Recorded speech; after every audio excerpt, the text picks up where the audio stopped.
Hello, welcome back to my channel. അപ്പോൾ ഞാനുള്ളത് ഷോപ്രിക്സിലാണ്. ഷോപ്രിക്സിൽ ഏട്ടൻ്റെ ബർത്ത്ഡേ ആണ് മെയ് 1.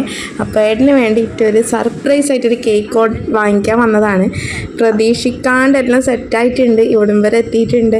അപ്പോൾ ഏട്ടൻ ഡോറൊക്കെ അറിഞ്ഞതുകൊണ്ട് ഡോറിനെ വണ്ടിയിലേക്ക് കൊണ്ടുപോയിട്ടുണ്ട്. ആ ഒരു ഗ്യാപ്പ് നോക്കിയിട്ട് പെട്ടെന്ന് തന്നെ റെഡ് ചോക്ക് ഒരു കേക്ക് സെലക്ട് ചെയ്ത് അത് ഞാനും അറുമോളും ദേവനമോളും കൂടി പൂമ്പാറ്റിയുണ്ട്. അപ്പോൾ നമ്മളത് സെറ്റാക്കുന്നുണ്ട്. അപ്പോൾ ഇത് പെട്ടെന്ന് തന്നെ തിരക്ക് പിടിച്ച് കണ്ടു കഴിഞ്ഞാൽ എല്ലാം പൊളി. കാരണം ഏട്ടൻ കൂടെ തന്നെ ഉള്ളതുകൊണ്ട് ആകെ ടെൻഷനാണ്.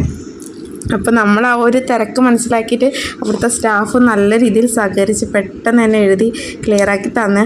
അപ്പോൾ അറുമോളെ റിക്വസ്റ്റ് വെച്ചിട്ട് ഹാപ്പി ബർത്ത്ഡേ അച്ഛ അങ്ങനെയാണ് എഴുതിയിട്ടുള്ളത്.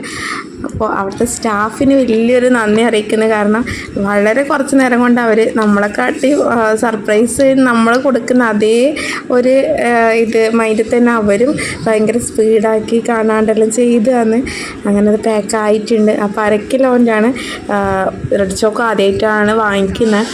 അപ്പോൾ ഇതിന് മുന്നേ ഉള്ള ബർത്ത്ഡേക്ക് ഞാൻ സർപ്രൈസായിട്ട് മോതിരം ബ്രേസ്ലെറ്റും ഒക്കെ കൊടുത്തിട്ടുണ്ടായി. പക്ഷേ ഇപ്പോഴത്തെ ഒരു സാഹചര്യം വെച്ചിട്ട് ഇതേ പറ്റൂ. പക്ഷേ എനിക്ക് തോന്നുന്നു അതിനെക്കാട്ടി എത്രയോ ഒരു ത്രില്ലുള്ള ഒരു കാര്യമായിട്ട് എനിക്കിത് തോന്നി. അപ്പോൾ നമ്മുടെ ഇവിടെ നിന്ന് ഇറങ്ങുന്നതാണ്. അപ്പോൾ കേക്കും കൊണ്ട് പോട്ടെ. അപ്പോൾ കേക്ക് കട്ടിങ്ങിൻ്റെ വീഡിയോ വരുന്നതായിരിക്കും. അപ്പോൾ നമ്മളെ വീഡിയോ ഇഷ്ടമായാലും എല്ലാവരും ലൈക്കും ഷെയർ സബ്സ്ക്രൈബും ചെയ്യുക. എല്ലാവരും സപ്പോർട്ടും വേണം. പുതിയൊരു വീഡിയോ ആയിട്ട് വരുന്നതായിരിക്കും. എല്ലാവർക്കും ടാറ്റാ.